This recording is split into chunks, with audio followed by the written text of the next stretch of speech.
Alô, meus amigos do canal Wellington Campos FC. JP tá aqui comigo, escofando. Tudo bem, meu ídolo? Fala, ídolo, tudo bem com você? Tudo bem com a sua audiência? Obrigado mais uma vez pelo convite. Temos muitos assuntos para falar, então não vamos perder tempo, porque assunto aqui não falta, hein, meu amigo? É verdade, é verdade. Vamos lá, porque nós temos dois jogos sensacionais neste meio de semana. Vamos dar uma pincelada nesse Fluminense e Bahia. O Fluminense não terá o Samuel Xavier, né? Porque tá machucado. Fábio, Guga, Thiago Silva, Freitas e Renê, Hércules, Martinelli, Nonato, Kevin Serna, Everaldo e Canóbio. Na ida foi 1-0 o gol do Luciano Juba. O Bahia tá aguardando nesta madrugada para amanhã cedo também o Jean Lucas, que tá lá com a seleção. E aí, é muito boa a vantagem do Bahia? É uma vantagem boa, ídolo, e já falando até do outro jogo, são dois jogos muito em aberto, então a gente ainda não tem uma certeza de quem vai para as semifinais. Não digo até que dá para apontar favoritos, acho muito complicado isso. E o Bahia até que se deu bem, né? Porque o Jean Lucas não jogou os 90 minutos. Então a chance dele estar em campo contra o Fluminense aumenta e aumenta demais, o que é muito importante para a equipe tricolor de aço. Pelo seguinte, o Jean Lucas para mim é o jogador hoje mais importante da equipe do Bahia. É o cara que faz o jogo sem bola do Bahia acontecer bastante. É um jogador muito criativo. Para mim é o grande jogador do Bahia na temporada, apesar do Everton Ribeiro estar fazendo um grande ano. E se você me falou que não tem grandes favoritos, eu concordo, mas acho que a vantagem do Bahia é muito boa e o Fluminense vai ter que correr dobrado no Maracanã nessa quarta-feira para conseguir reverter essa vantagem. Lembrando que um gol de diferença leva para os pênaltis, 2 gols, o Fluminense passa direto para as semifinais e garante que tem um clássico carioca nas semifinais da Copa do Brasil, Wellington Campos. É verdade, é verdade. E o Fluminense tomou o gol lá nos acréscimos no finalzinho do jogo. Mas acho que o torcedor quer que a gente fale mesmo é de Botafogo e Vasco. É interessante, os ingressos esgotados pela primeira vez no ano. O Botafogo vendeu todos os ingressos. Os 2.000 do Vasco, assim, ó, como diria o Chico, um grande vascaíno, vapt-vupt. VaptVupt, promessa de casa cheia, jogo muito importante para as duas equipes, Wellington, que vivem momentos distintos na temporada, ao meu ver. O Vasco tem uma luta no Campeonato Brasileiro, um objetivo muito bem definido, que é fugir do rebaixamento mais uma vez, enquanto o Botafogo vai brigar por uma vaga direta na Libertadores. Mas mesmo assim, eu acho que a classificação, ou a não classificação no caso, ou a eliminação no final das contas, eu acho que é pior para o Botafogo do que para o Vasco, pelo seguinte. Por quê? Porque o Botafogo, a gente tinha uma expectativa muito grande, a gente tinha o sarrafo do Botafogo lá no alto após o grande ano de 2024 que aconteceu. Campeão brasileiro, campeão da Libertadores, a gente achava que o Botafogo ia fazer um outro grande ano em 2025 e achou um ano muito de lampejos do Botafogo. O Botafogo venceu o PSG no Mundial de Clubes, mas patina no Campeonato Brasileiro, já foi eliminado na Copa Libertadores e tem na Copa do Brasil... Ou fora da Copa do Brasil pelo Carioca. Pois é, e tem na Copa do Brasil, ao meu ver, a sua grande tábua de salvação para a temporada. Então, o Botafogo que precisa muito desse título, um Botafogo que tem aí dúvidas para essa partida, porque o Savarino não jogou os 90 minutos pela Venezuela. O Vitinho entrou em campo na altitude, então a gente não sabe como é que o lateral chega no Rio de Janeiro e se chega em condições. E o Danilo também, que andou faltando alguns treinamentos, não por indisciplina, mas por questões médicas.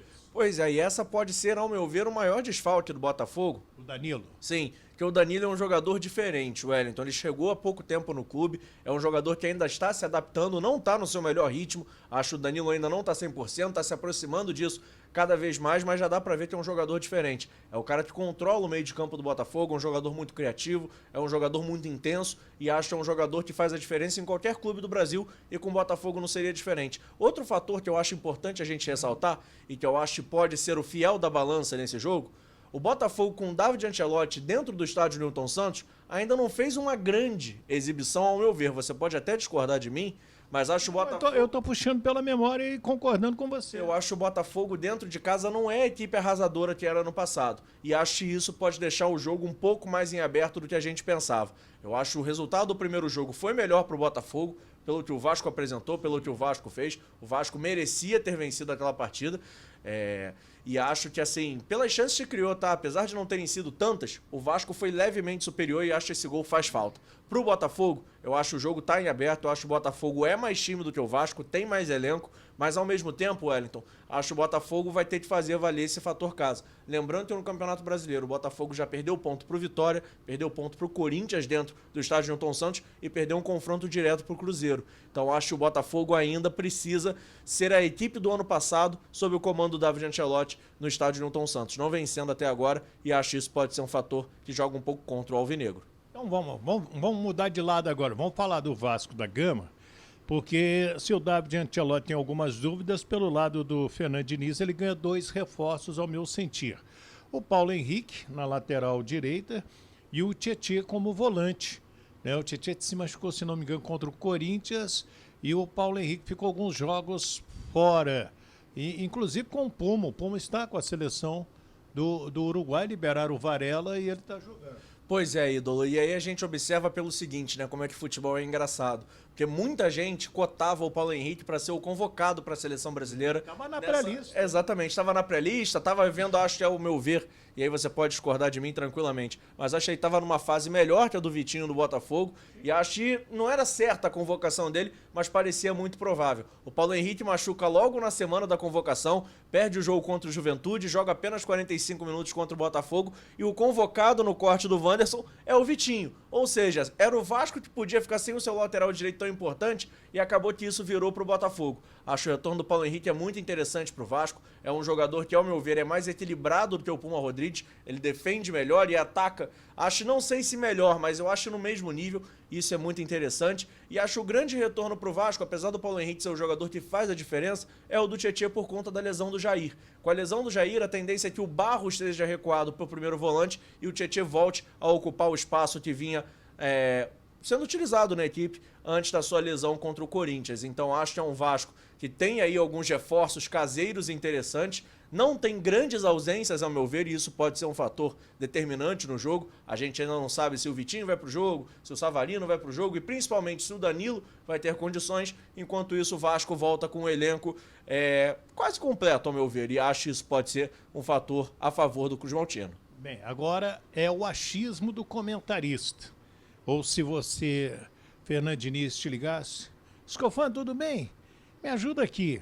Eu escalo o Robert Renan e o Matheus França desde o início ou deixo os dois no banco? O que você responderia para o Diniz? Sem titubear, deixa os dois no banco, ídolo. Pelo seguinte, eu acho o Robert Renan, ele ainda não tá com o ritmo ideal de jogo. Nem o Matheus França. Muito tempo parado. Pois é, e acho que isso é um fator negativo não só dos dois, mas de todas as contratações que o Vasco fez para essa sequência de temporada. O Vasco não trouxe nenhum jogador, ao meu ver, 100% apto a já entrar em campo e resolver a parada. Vai lá e resolve. Pois é, todos são apostas e alguns são apostas que estão há muito tempo sem atuar. E acho que isso vai fazer com que eles demorem mais um tempo a engrenar, a entrarem em forma. Então acho que até porque, ó, desculpa te interrompendo, o torcedor cobra, né?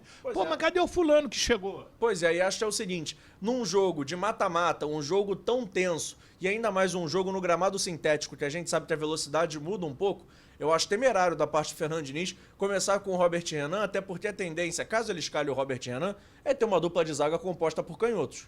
E eu não sei se é a melhor ideia, porque eu não vejo hoje o Fernando Diniz barrando o Lucas Freitas, apesar de eu não achar um grande zagueiro, um zagueiro para ser titular no Vasco. A última partida dele contra o Sport foi muito boa, ele sofreu um pênalti, ele defendeu uma bola em cima da linha, que seria o gol de empate do Sport. Sofreu pênalti. Então, acho que o Fernando Diniz não vai barrá-lo, não. Já sobre o Matheus França, eu acho até difícil de encaixá-lo nesse time como titular, porque assim, você vai tirar o Verratti do jogo decisivo, você vai barrar o Felipe Coutinho, você vai barrar o Nuno, você vai barrar o Ryan, eu acho complicado. Eu acho que o ataque do Vasco tá muito mais encaixado e tem gente na frente da fila do Matheus França para entrar caso o Fernando Diniz fosse fazer mudanças. Por exemplo, se eu pudesse sugerir alguma coisa, eu pensaria na figura do Fernando Diniz em começar o jogo ou com o Nuno Moreira ou com o Felipe Coutinho. Lembrando que há a possibilidade dessa partida ir para os pênaltis e o Vasco, querendo ou não, vai ter que atacar, mas também vai ter que defender. Acho que o Vasco fica uma equipe muito exposta quando tem Nuno, Coutinho e Verratti em campo. Eu pensaria em sacar um dos três e promover a entrada do David. Atacante é um jogador de mais intensidade, é um jogador mais competitivo e acho que isso pode ser algo interessante para o Vasco também. Você concorda com o Scofano? É assim que você escalaria? Você colocaria o David? Eu tenho a minha opinião aqui, eu concordo muito com ele aqui. Gostei muito da opinião dele. E você? Se inscreva aí, Wellington Campos FC, paga nada não, dá aquele joinha, fortalece o nosso trabalho aí. Scofano, obrigado.